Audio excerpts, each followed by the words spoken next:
इस कार्यक्रम के पुण्यार्जक हैं श्रीमान राजकुमार जैन, धर्मपत्नी सुलोचना जैन, पुत्र श्री राहुल मोनिका जैन, बेटी दामाद प्रवीण रूबी जैन, कुमारी पुण्या एवं समस्त डेरिया परिवार। प्रतिष्ठान Atishay filling station, petrol pump Kurwai, जिला Vidisha, Madhya Pradesh. Shrimati Manju Jain, Shrimati Tinkal, Ankit ji, Shrimati Rimpal Avinash ji, Shrimati Aashi Charlie ji, Harshit Aavi Lavanya, Labhansh Jain ply board Jagdalpur, Shrimati Manju Jain, Rakesh Jain, Anju Jain, Kriti Jain, Shruti Jain, Kala Pipal Mandi, जिला शाजापुर, मध्य प्रदेश। श्रीमती सुशीला देवी जी, भागचंद जी जैन, प्रीति, रवि सीए, रिद्धि, काव्या एवं समस्त काशलीवाल परिवार, सूरत। सुनील कुमार, किरण गंगवाल, अंकुर, नेहा गंगवाल, अंकित, सुगंध गंगवाल, एकांश, अन्वेशी, मानविक एवं समस्त गंगवाल परिवार, पंचशील नगर, अजमेर। श्रीमती सीमा, विक्रम जैन, बेतिगा, आयुषी एवं आयुष जैन, ओसवाल मॉल, तिलक नगर, इंदौर, मध्य प्रदेश। श्री विनोद जैन, श्रीमती सुमन जैन, गौरव जैन, नेहा जैन, सौरभ जैन, ईशु जैन, अन्वी जैन, प्रियाल जैन, अयांश जैन, अरहत जैन, श्रीमती अनीता, सनत कुमार शिक्षक, रविंद्र, मोहन एवं रजत कुमार जी, समस्त परिवार, पठारी, विदिशा, मध्य प्रदेश। दीदी बार बार बोलती हैं, ऊपर वाले नीचे आ जाओ, नीचे वाले बाहर आ जाओ। क्यों? मिथ्या दृष्टि देव को लगता है ये तो करना पड़ रहा है, हमारी परंपरा के कुल देवता है, मुझे करना है, करना पड़ रहा है। जो कहता अहो भाग्य है, आज मुझे जीवन का एक दिन और मिला और तो आज मेरे द्वारा कुछ अच्छा सा हो जाए ताकि मुझे अनंत संसार में भटकना ना पड़े।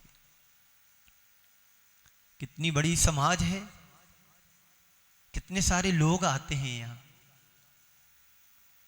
जो अपने मन से देव शास्त्र गुरु के प्रति समर्पित होता, समझ लेना वो सम्यक दृष्टि है। और जो बार बार कहने के बाद भी नहीं आ पाते हैं धर्म के क्षेत्र में, समझना वो मिथ्या दृष्टि ही है, कोई संशय नहीं। सम्यक दृष्टि अवसर ढूंढता है कि मुझे कब अभिषेक करने का अवसर मिले, पूजन करने का मिले, कब मुझे विधान करने का मिले, कब गुरु चरणों में जाकर के मुझे अर्घ्य समर्पित करने का मिले। लोग लाखों करोड़ों की बोली लगाते हैं, शांति धारा करते हैं, पूजन पाठ कराते हैं, बड़े बड़े अनुष्ठान कराते हैं, अपने आप को सौभाग्यशाली समझते हैं कि कहीं मेरा थोड़ा सा द्रव्य मेरा अच्छे कार्य में लग रहा है, परमार्थ के क्षेत्र में लग रहा है। इस बात का पता तो श्रेयांश मां साहब को है। क्यों? उनको पता है कि दान की क्या महिमा होती है। दान देने से, पूजन पाठ करने से मन में हर्ष उल्लास होना चाहिए। कल आपने एक सूत्र पढ़ा था, तत्वाद सूत्र में एक जोशिता शब्द आया था। जोशिता का अर्थ होता है प्रीति पूर्वक, उत्साह पूर्वक हमें कार्य करना है, चाहे पूजन का हो, चाहे समाधि का हो, चाहे गृहस्थी का हो। जितने उत्साह से आप द्रव्य कमाते हैं, धन कमाते हैं, पैसे कमाते हैं, तो संत कहते उतने ही उत्साह से उस धन को लगाना भी चाहिए। जितने उत्साह से तुम पैसे को कमाने में तत्पर रहते हो, संत कहते तुम उतने ही उत्साह से द्रव्य को अच्छे परोपकार के कार्य में लगाने के लिए भी उत्साह तुम्हारा होना चाहिए। ये पैसा तो हाथ का मैल है, इस पैसे को एक वेश्या भी कमा लेती है और एक आप लोग भी कमाते हैं। कमाने की दृष्टि से देखा जाए तो कोई अंतर नहीं है, पर अंतर तो यह है हम उस कमाए हुए द्रव्य का सदुपयोग कितना कर पा रहे हैं, खुद के जीवन के लिए और परोपकार और परमार्थ के लिए। जो व्यक्ति कमाए हुए द्रव्य को परमार्थ में लगाता है वो समझना सम्यक दृष्टि है, और जो परमार्थ में न लगा करके सुरा सुंदरियों में लुटाता है, समझ लेना वो मिथ्या दृष्टि और घोर मिथ्या दृष्टि है। तय करो, अपने अंदर मन को टटोलो कि हम मिथ्या दृष्टि हैं कि सम्यक दृष्टि। दान देने की बात आती है, प्रेरणा मिलती है तो मन थोड़ा अंदर से कचोटता है, कहीं मेरा पैसा ना लग जाए। समझ लेना परिणति तुम्हारी मिथ्या दृष्टि की चल रही है। और अवसर मिले सबसे पहले मेरा, सबसे पहले मेरा, सबसे पहले मेरा, समझ लेना तुम सम्यक दृष्टि हो। नंदीश्वर भक्ति में कहा है कि कहीं और कहा है। इसी बात को लेकर के सबसे पहले मैं, सबसे पहले मैं, सबसे पहले मैं, याद आएगा तो बताऊंगा मैं। तो जब भी पूजन पाठ अभिषेक शांति धारा का अवसर मिले तो सबसे पहले एक पूज्य प्रमाण सागर जी के मंच पर एक व्यक्ति गुजरात का है जिसे कहना चाहिए, महाराज श्री का कोई सा भी ऐलान होता है, कोई भी प्रोग्राम होता है, सबसे पहले उसका नाम आता है, गुजरात का है, मैं नाम नहीं बोल रहा हूं। और प्रति वर्ष करोड़ों रुपए दान देता है। 1000 की बात नहीं है, लाख की भी नहीं है। कोई भी प्रोग्राम उनका हो, सबसे पहले वो। यहां पर कौन है कि सबसे पहले मैं? है कोई ऐसा? यहां सब एक ही कैटेगरी के हैं। होंगे तो सब एक साथ होंगे, नहीं तो कोई नहीं होंगे। सोचो, समझो, विचार करो तो सम्यक दृष्टि बीतराग भगवान को मान करके और मिथ्या दृष्टि देव कुल देवता मान करके अभिषेक करते हैं स्वर्गों में। वैज्ञानिक भी कहते इस बात के लिए, जब हम भगवान के ऊपर मस्तक पर धारा को छोड़ते हैं तो हमारे अंदर भावों में विशुद्धि बढ़ती है। जो विशुद्धि तुम्हारे अंदर के कर्मों की केमिस्ट्री को चेंज कर देती है, परिवर्तन ला देती है। क्योंकि जैसा खाएंगे अन्न वैसा होगा मन, और जैसा पिएंगे पानी वैसी बोलोगे वाणी। तो संत कहते हैं जैसे तुम विचार करोगे, जैसी तुम भावना रखोगे, वैसी तुम्हारी सोच बनेगी, और जैसी सोच होगी वैसा तुम्हारा व्यवहार होगा। तो जब हम भगवान के मस्तक पर जल की धारा छोड़ते हैं तब अंतरंग में शुभ भावों की उत्पत्ति होती है। जब हम मंत्रों का उच्चारण करते हैं तब हमारे अंदर गुणात्मक परिवर्तन होता है। एक और जब मंत्र हम बोलते हैं तीव्र उत्साह के साथ तो वैसा अंतरंग में परिवर्तन आता है, और जब मंद भावों के द्वारा छोड़ते हैं तो उसका प्रभाव अलग पड़ता है। एक बार एक प्रैक्टिकल हुआ। एक व्यक्ति ने 2 पौधों पर जल को डाला। एक व्यक्ति रोज अभिषेक का जल, शांति धारा का बचा हुआ जल पौधे पर डालता था, और एक पौधे पर साधारण पानी डाला गया।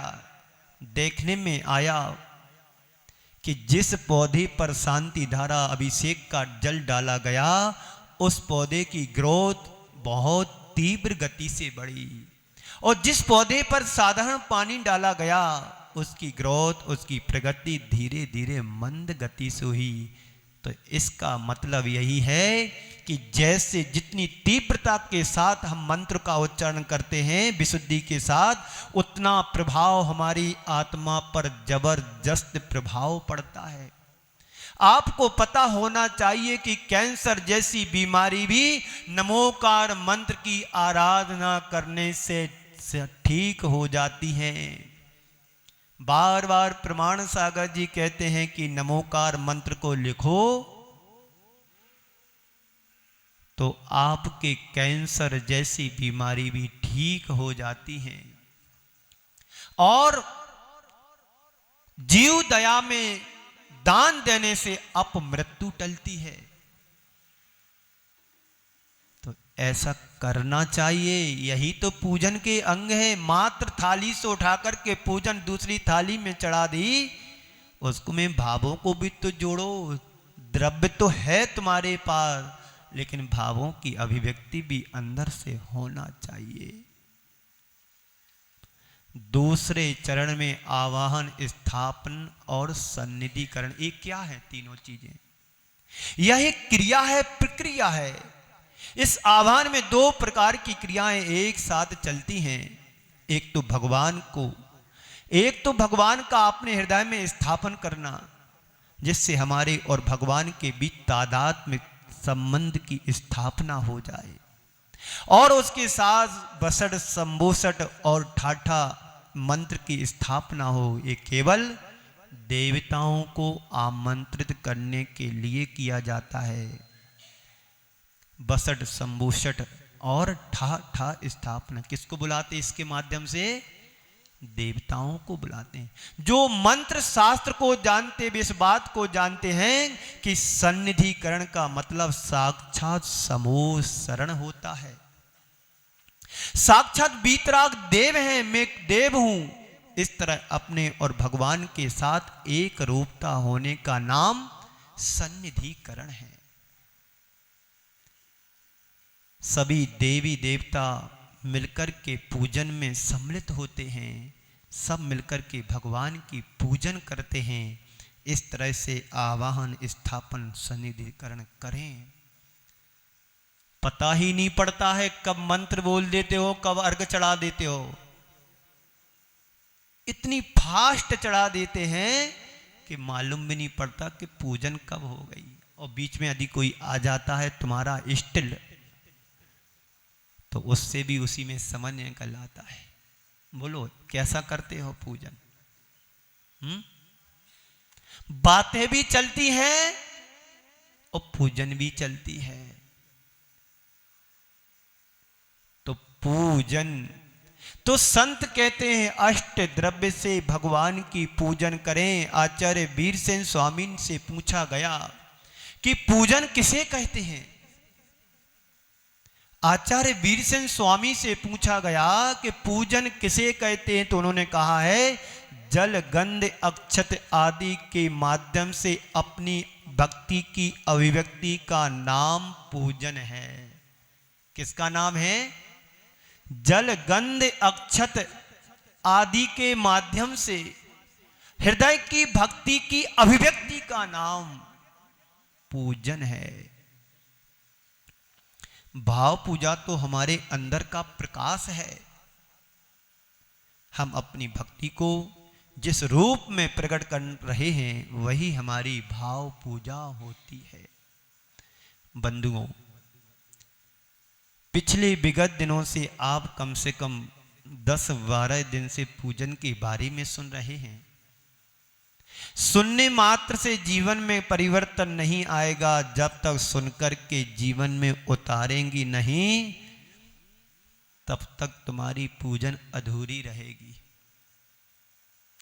पूजा के स्वरूप को समझो, शास्त्रों का आलोड़न करो, शास्त्रों को पढ़ो और उसको पढ़ करके हमें कैसे क्रिया करना है, समीचीन क्रिया के साथ, सम्यक क्रिया के साथ करो, तो तुम्हारी पूजन भी सार्थक होगी, जीवन भी धन्य हो जाएगा।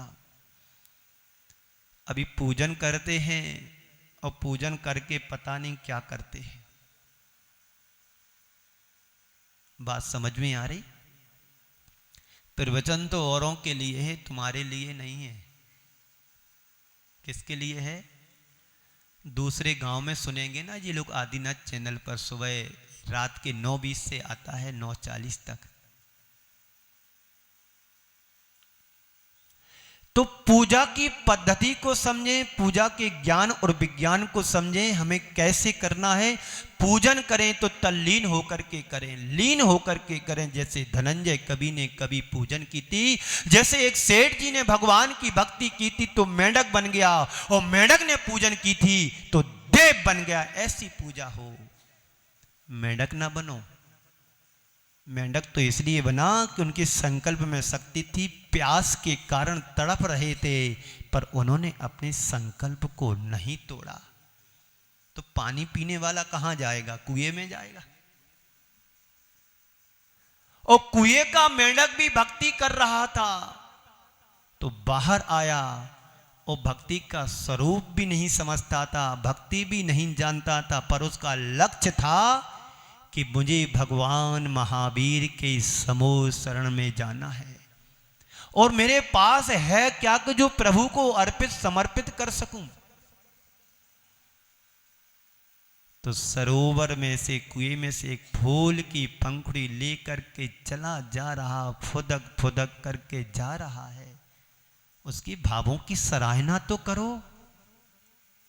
काश तुम घर से मंदिर की ओर बढ़ो तो तुम्हारे हृदय में वो अंतरंग में वो भावना स्फुटित होना चाहिए कि आज मैं मंदिर जा रही हूं, आज मैं मंदिर जा रहा हूं। कितना पावन अवसर है, आज का दिन मेरा धन्य हो गया कि आज प्रभु के दर्शन कर पा रहा हूं। कहीं उन लोगों में गिनती आ जाती जो सोते सोते ही चले गए, कहीं एक्सीडेंट के शिकार हो गए, कहीं अटैक में चले गए, कहीं ट्रक की चपेट में आ गए, कहीं मोटरसाइकिल से गिर गए, कहीं बाथरूम में गिर गए, गिरते ही साथ कल्याण हो गया। कहीं कोरोना की बीमारी में चले गए तो आज गुरुओं का दर्शन पूजन का भाव नहीं मिलता सुनने के लिए। होना सौभाग्यशाली के सब चीजें मुझे अनुकूल मिल रही, अनुकूलताएं मिल रही। कहीं माथे में दर्द हो रहा होता तो बिस्तर पकड़े होते, कहीं कमर में दर्द हो रहा होता तो कहीं खटिया पर पड़े होते। होना सौभाग्यशाली के प्रभु के चरणों में आकर के अपने जीवन को सार्थक बना रहे हैं। पूजन करो। कैसे करें पूजन? ऊँगते ऊँगते कि गुनगुनाते हुए कि भुनभुनाते हुए, खोलते हुए कि प्रसन्न होते हुए, खिलते हुए कि खोलते हुए। खिलते हुए कमल की तरह खिल करके भगवान की भक्ति करें, पूजन करें। इस कार्यक्रम के पुण्यार्चक थे श्रीमान राजकुमार जैन, धर्मपत्नी सुलोचना जैन, पुत्र श्री राहुल मोनिका जैन, बेटी दामाद प्रवीण रूबी जैन, कुमारी पुण्या एवं समस्त डेरिया परिवार। प्रतिष्ठान Atishay filling station, petrol pump Kurwai, जिला Vidisha Madhya Pradesh. Shrimati Manju Jain, Shrimati Tinkal, Ankit ji, Shrimati Rimpal Avinash ji, Shrimati Aashi Charlie ji, Harshit Aavi Lavanya, Labhansh Jain ply board Jagdalpur, Shrimati Manju Jain, Rakesh Jain, Anju Jain, Kriti Jain, Shruti Jain, Kala Pipal Mandi, जिला शाजापुर मध्य प्रदेश। श्रीमती सुशीला देवी जी, भागचंद जी जैन, प्रीति, रवि सीए, रिद्धि, काव्या एवं समस्त काशलीवाल परिवार सूरत। सुनील कुमार, किरण गंगवाल, अंकुर नेहा गंगवाल, अंकित सुगंध गंगवाल, एकांश अन्वेशी, मानविक एवं समस्त गंगवाल परिवार पंचशील नगर अजमेर। श्रीमती सीमा, विक्रम जैन, बेतिगा, आयुषी एवं आयुष जैन, ओसवाल मॉल, तिलक नगर, इंदौर मध्य प्रदेश। श्री विनोद जैन, श्रीमती सुमन जैन, गौरव जैन, नेहा जैन, सौरभ जैन, ईशु जैन, अन्वी जैन, प्रियाल जैन, अयांश जैन, अरहत जैन, श्रीमती अनीता, सनत कुमार शिक्षक, रविंद्र मोहन एवं रजत कुमार जी, समस्त परिवार पठारी, विदिशा मध्य प्रदेश।